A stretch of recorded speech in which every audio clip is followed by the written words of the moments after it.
When someone brings a coach to Motorhomes of Texas, how do you figure out all the money on what you're going to sell it for, how much you're going to net the consignor? How does that all work? Do you take a percentage, or how do you work? Yes, most of our deals are a percentage, and it is a little bit of a sliding scale based on the price of the motorhome. Obviously, I'm going to cut some people some slack when you get in these real expensive units and not charge them $100,000 to sell their motorhome or something.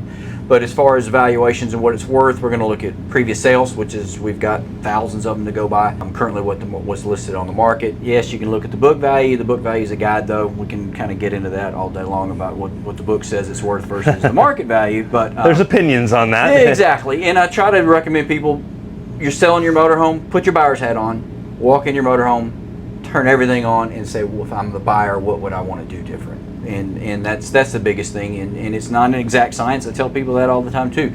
I got to find somebody that's getting it behind that driver's seat, and I need an appointment. You need to sell it, so making sure that we hit the market right is very important.